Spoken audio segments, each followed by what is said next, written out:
Hi, Dr. Lamb back with a look at Task 2, Implementation of your lesson. In this presentation, we're going to be looking at materials and resources, lesson starter, purpose statement, your procedures, and closure. I'm sure you recognize these as parts of uh, your lesson plan. Please make sure that you have watched Dr. Johnson's lesson planning video before uh, working on your lesson plan and her lesson plan framing document as well that goes with the video. Really good resources to help you in developing a plan.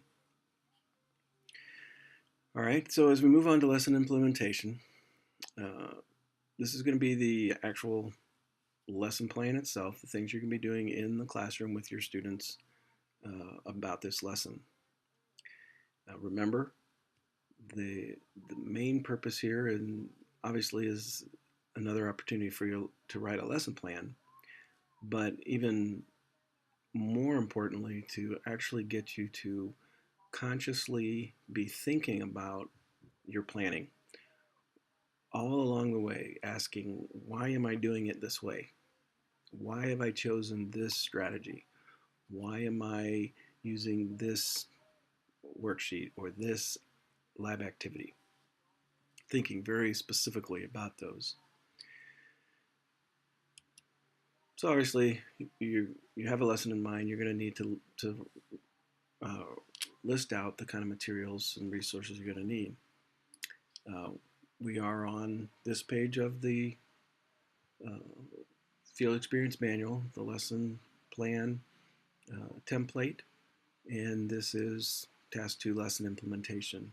You see here at the top, we're uh, writing in the materials and resources in this first box. So, thinking about the actual things you're going to need to conduct the lesson. If you're doing a lab activity, what materials do you need for that lab activity?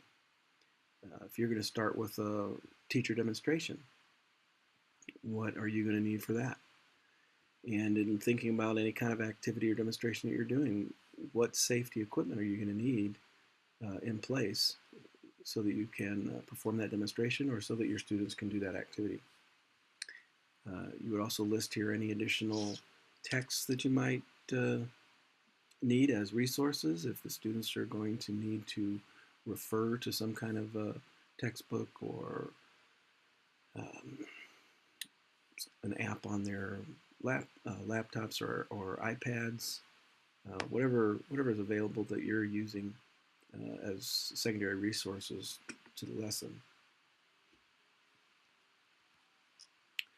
Next is your lesson starter.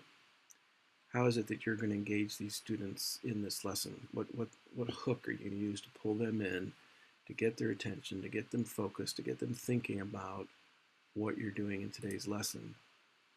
You'll fill out this section here. Uh,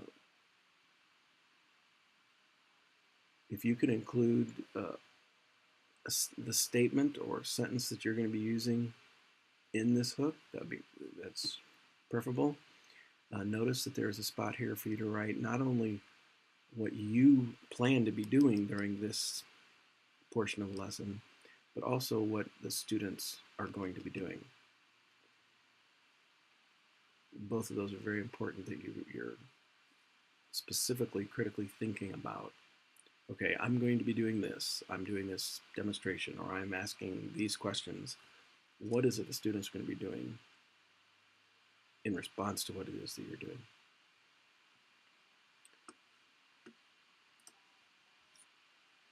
All right, next is the person's purpose statement, the focus. What is it that you're telling your students the lesson is about? You know, you've written a central focus to your lesson objective, but typically those are not put in the terms that students really understand. So here you would be writing a student-friendly statement that they can understand and get a sense of what today's lesson is about.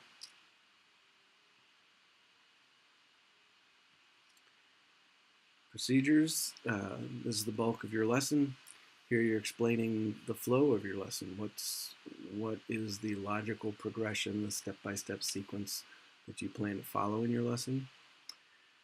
How are you going to know the students are learning what it is that you're trying to get across? What kinds of things are you building into the lesson to help you be sure that the students are following along with you? What transitions will you use from one part of the lesson to the next? If you have an opening starter that asks them to get together in small groups and discuss or talk about something, and then you transition to an activity, and then you transition back to small group discussion. What are all those transitions? How are you moving from one thing to the next? The materials that you talked about in the first section, how are you using those? What are those? What are the students doing with those materials? And what kind of questions are you asking the students as you go along to try and guide them in their learning, to keep them on task and keep them engaged? Notice again, we have a place for you to write what it is you're going to do during this time, during the lesson, and what the students' actions are going to be. They should be actively engaged in something. What is that? What will they be doing?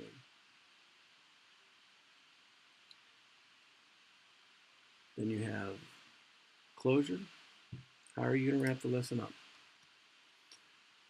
How are you drawing that lesson to an end? What are you going to do for the students to guide them or help them organize the thoughts about today's lesson, to place the learning into some kind of a context that makes them think about what it was that they learned today? Whether that's a discussion with a lab partner, whether that's a reflection written into a science notebook, or a sentence on an exit slip to you. How are they going to organize and think about that learning that they did? And again, what is it you'll be doing? What is it your students are doing?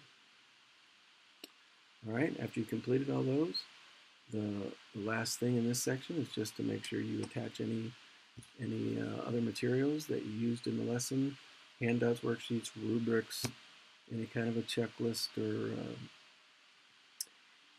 test quiz, any of those items that you used in the lesson, attach those when you turn in task 2.